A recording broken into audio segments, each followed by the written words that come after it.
This is the Daily Tech News Briefing for December 12th, 2024. We tell you what you need to know, follow up on the context of those stories, and help each other understand.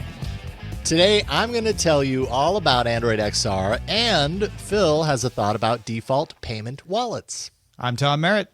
I'm Jason Howell. Let's start with what you need to know with the big story. Telefonica will pre-install the Epic Game Store on all the new Android devices on its networks, including O2 and Movistar in Germany, Latin America, Spain, and the UK. Telefonica estimates that means about 1 million phones are going to get this. Right now, the store features Epic's own games, so you're going to get Fortnite, Fall Guys, Rocket League, but it'll eventually include games from third parties as well, at least Epic says so. The move comes as a result of Epic's lawsuit against Google. If you recall, Judge James Donato ruled in October that Google can't stop third parties from offering apps on its Android platform, and the Epic Game Store launched in August. This, however, is the first major deal to pre-install it. Epic also previously worked with Telefonica to let customers on Movistar in Spain charge Fortnite purchases to their phone bill, so they've worked before together. Is this Epic finally prevailing against the corporate might of Google to give customers a choice, or is this bloatware? Because pre-installing things for people without their choice could look like bloatware to some folks. But then alternative app stores might be different. And yet, think about it. If we got lots of other third parties offering app stores, how many of them do we want to be pre-installed? Jason, this slope seems like it might be slippery.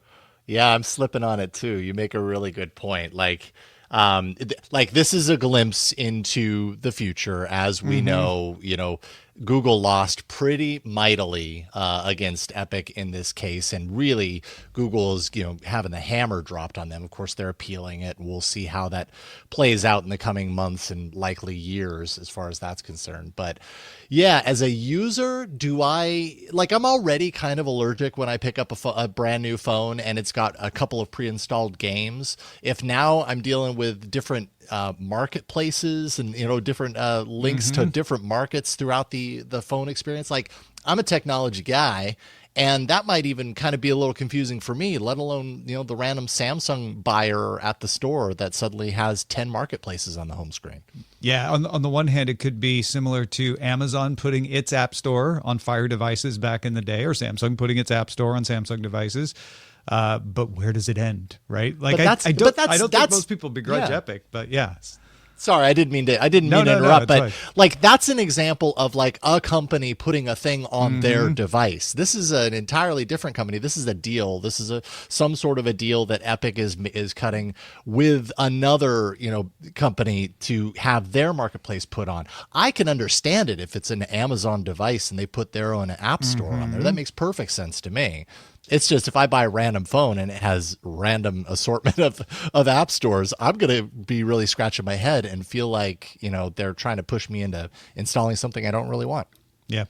Well, folks, DTNS is made possible by you, the listener. Big thanks to Kirk Stephenson, Miranda Janelle, That Charlie Dude. And we got brand new patrons, Denise, Christopher, Matthew, and 8-Bit Boomstick. Thanks, everybody. Welcome into the show. All right, there's more we need to know. Let's get to the briefs. Google announced a new platform for extended reality headsets called Android XR. It's a version of the Android open source project customized to work well on headsets of all types. It's Google's first new variant of Android since Android Automotive in 2017. And Google really built this to integrate its LLM, its large language model, Gemini, into the core of the OS. In fact, they said that. This is the first OS that they've made with Gemini at the core. Google thinks AR and VR headsets are a more natural way to interact with Gemini, especially with your voice. Samsung's Project Muhan VR headset will be the first to run Android XR on chips created for that purpose by Qualcomm. Google says other companies, including Xreal and Sony, are also working on Android XR devices. And Google will run Project Astra, you remember that from Google I/O, on smart glasses that use Android XR as well. And I got to tell you, I got a chance to try all this out. We're going to talk about my thoughts a little later in the show. Yeah, I'm looking forward to hearing what you thought and talked a little more about that. Before we get there, though, a few more bits and bobs. Harvard and Google will release a training data set created from 1 million public domain books. Now, it is still undetermined out there if copyright laws actually prohibit using text for training without permission, but these books don't fall under copyright, so there's no legal question about their use. The texts were taken from the Google Books Initiative and are part of Harvard's Institutional Data Initiative, which is meant to create a, quote, trusted conduit for legal data for AI. High quality data. It's important. The U.S. FCC has opened the 6 gigahertz band across all 1,200 megahertz for use by very low-power unlicensed devices, including Wi-Fi. Part of the band has already been opened for use by Wi-Fi, and broadcasters had opposed this expansion primarily because they use the band for things like news gathering operations, though not for public broadcasting. The FCC opened it in the hopes that it will actually be used by low-power wireless devices, things like healthcare devices, learning gadgets, and what do you know, VR headsets. Those devices will be required to use a contention-based protocol and not be part of fixed outdoor structures. Yeah, we'll see if this causes the interference that broadcasters are worried about. A lot of times it doesn't.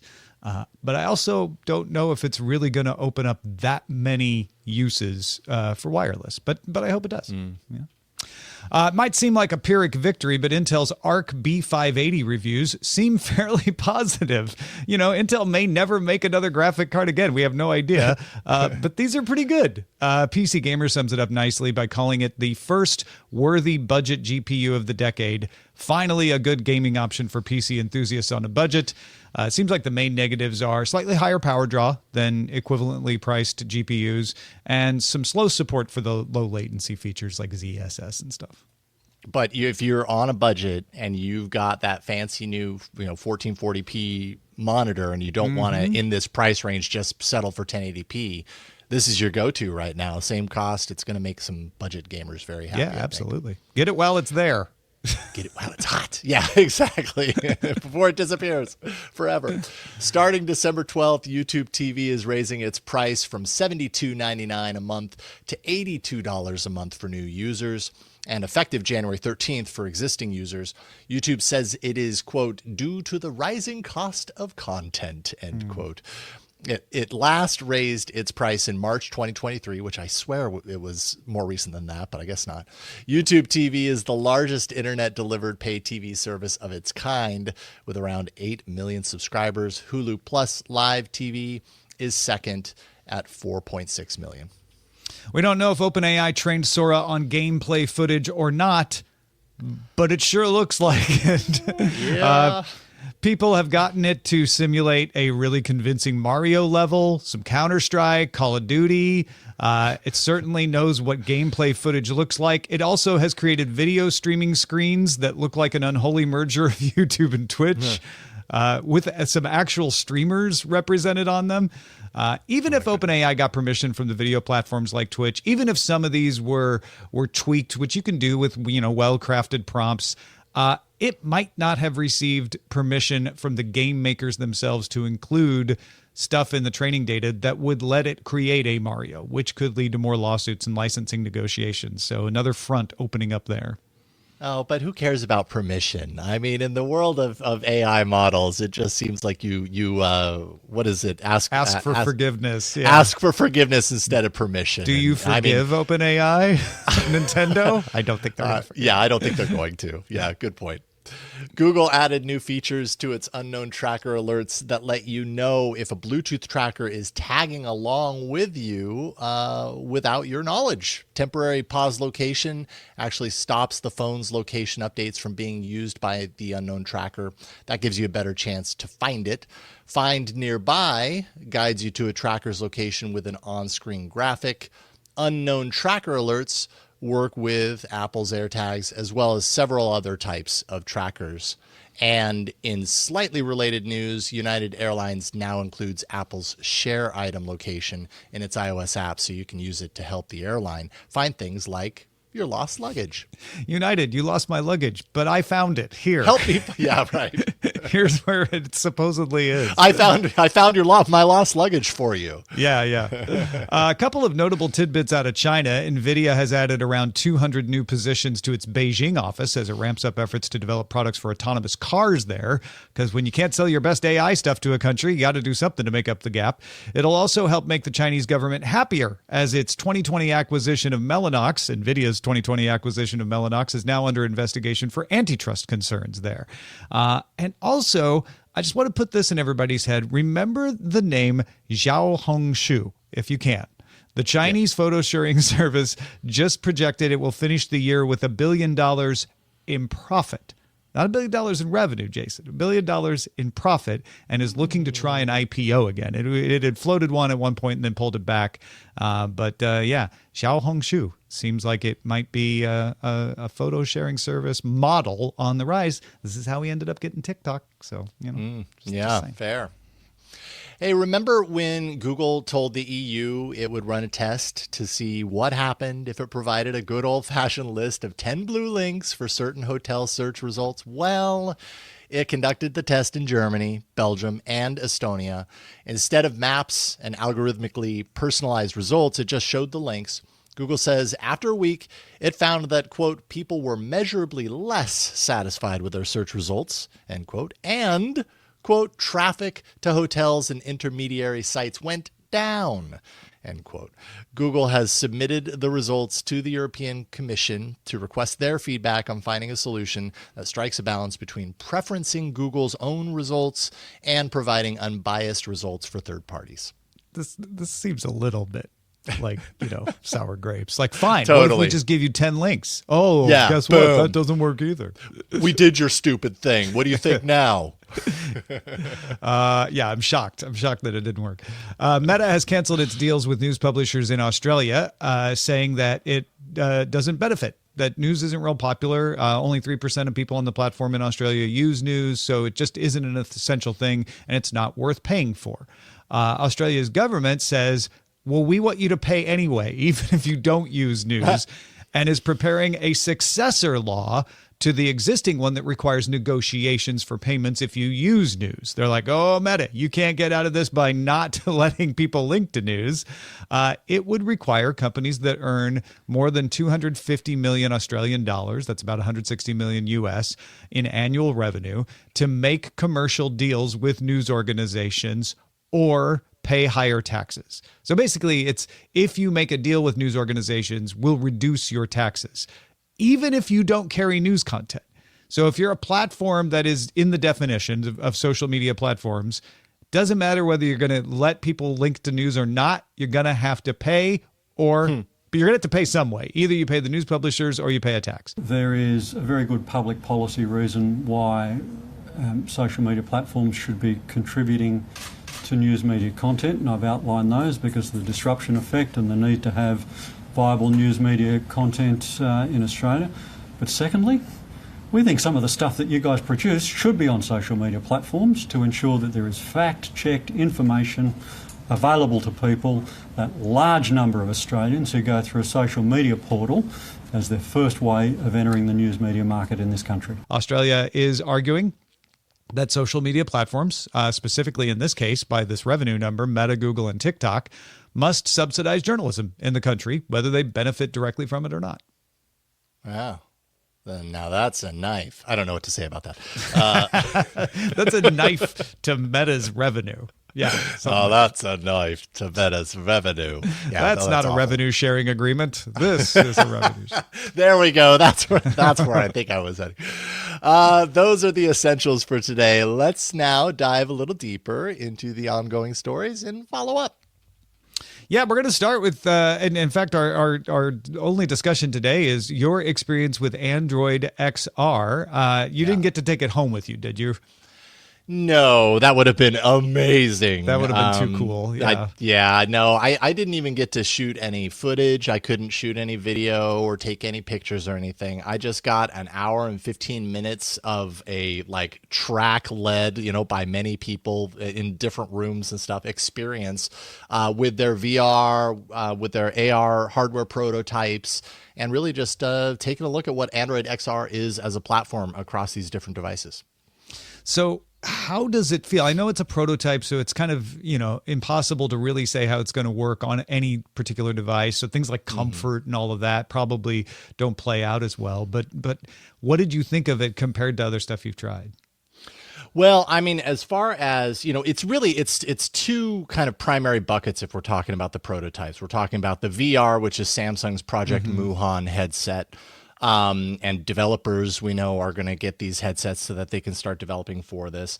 And then there's Google's AR glasses, which were very similar to, I don't know if they're the same, but they were very similar to the ones that we saw during the Project Astra demo at Google I/O earlier this year. So talking about the VR headset, I mean, it was a pretty comfortable headset, I have to say. And I think the things that really stood out for me with my time, first of all, I've not had any time with the Apple Vision Pro, so I can't compare it directly to that. But this was visually, this was the most impressive VR that I've seen. The pass-through camera so well represented the scale and the kind of sharpness, the acuity of the room more than I've seen. So it didn't look like I was looking at a TV in front of my eyes. It was like, oh yeah, that's the door right there. And if I reach out, I don't have to like balance myself to like, is it closer or nearer? Everything felt distanced appropriately.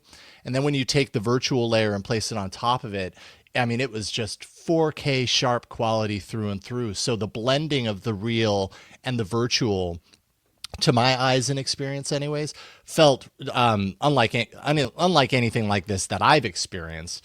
And then there were other things that were really impressive too. The multimodality of control. So it wasn't just using your hands in the air the way we're used to. It was using Bluetooth peripherals and having this kind of easy handoff between control mechanisms. It was using eye control. So wherever my eyes looked, it would highlight a thing, and then I'd pinch my fingers to accept it. And then, of course, there's using your voice, and that ties into Gemini, which is a really big part of this. Google says this is, their first OS built with Gemini at the core. And it's really kind of illustrates how using your voice in an AR environment really kind of just makes things possible that you couldn't do before. Yeah, I feel like that's one of the advantages Google will have in this space over Apple. Apple's advantage is tying it into their own hardware. Google's advantage is they make their own large language model. Not that Apple doesn't make their own large language model too, but it is making it on a smaller scale than Google is trying to make it. What about those eyeglasses? Because I feel like the VR headsets are something that people are interested in. The glasses are something people are buying. We're seeing that with Meta, and Google's Project Astra, to me from the outside, just looks like, oh, okay, so you can talk to it. But everybody who's tried it raves about it. Do you get the same impression? I do. And I think, yesterday's news about Gemini 2.0, they've made some enhancements to Project Astra to make it a little bit more conversational. Like we're kind of used to at this point having conversations in a short amount of time. We're used to having or trying conversations with AI. But the difference here is you are wearing a pair of glasses that looks more or less like a normal pair of glasses. Anyone seeing the glasses from the outside doesn't necessarily see a screen flickering on it or, a big blinding camera attached to it. It just looks like very, kind of relatively thick frame black glasses. If you're wearing them, you see this amazing display being kind of projected in the center of your eye and on the monocular version, it's just one eye. On the binocular version, it's both, so you get kind of like a stereo view. But it's the Raxium micro LED technology that does that. And I mean, it is sharp. It looks awesome. It's kind of like the next extension of Google Glass. If Google Glass was well ahead of its time, now we're kind of at the point to where the things that we thought, wouldn't it be neat in the future if it did this?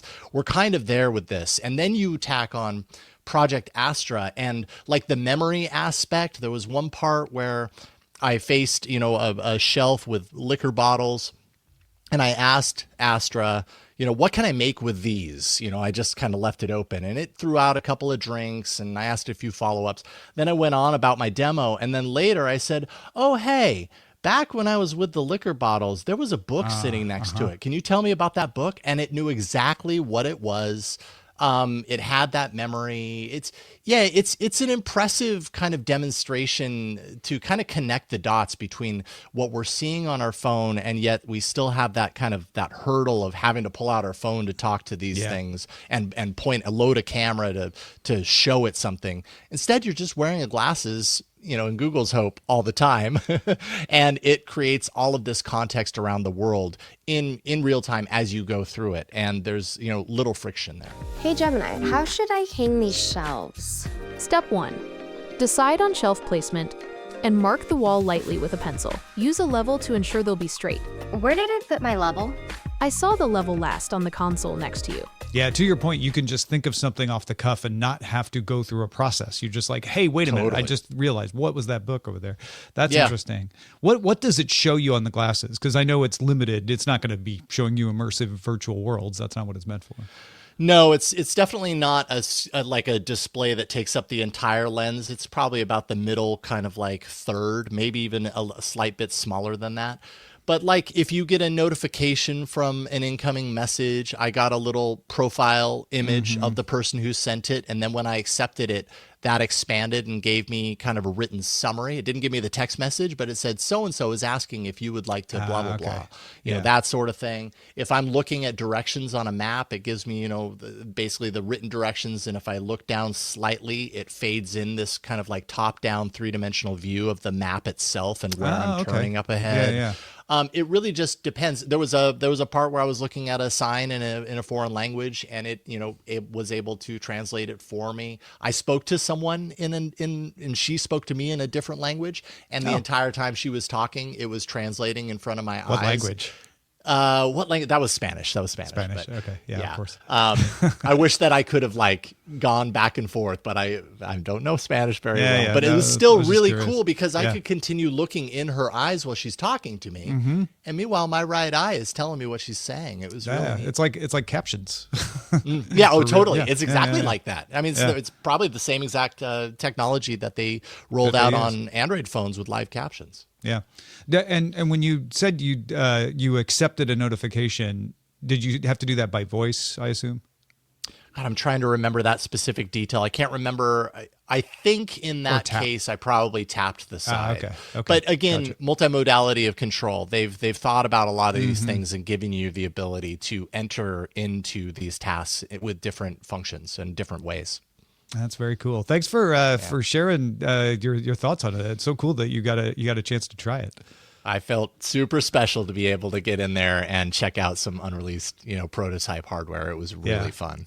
Now we don't have glasses in our store, or do we? Actually, we don't have eyeglasses. We have different kinds of glasses in our store.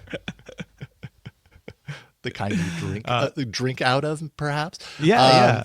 Did you know that DTNS does have a store with glasses and exclusive art from Scott Johnson and Len Peralta, as well as mouse pads, and even a DTNS sticker pack? If you need something to stuff in a stocking, this is the perfect place to go. Check out dailytechnewsshow.com/store. We end every episode of DTNS with some shared wisdom, and today Philip is helping us understand. He asks, I have a question for you. When you replace your wallet, so he's talking about not buying a new wallet, but like the fact that on Android or on iOS was the story earlier this week, you can now in Norway replace the Apple Wallet with a wallet from VIP. And so your default will become VIP. And Philip says, when you replace your wallet, do you double tap the side of the phone to open the new wallet? In my current wallet, I have discount cards, insurance cards, movie tickets, and my boarding pass when I travel. And that's a really good point. The answer is yes, you double tap to open the new wallet. So it'll open VIP if you change the default to VIP instead of Apple Wallet. And VIP does support some kinds of discount cards and things like that. But it is going to be hard for these third parties to match not just what Apple has done with Apple Wallet, but also what Google and Samsung are doing with their wallets in supporting ticketing and rewards cards and boarding passes and all of that stuff.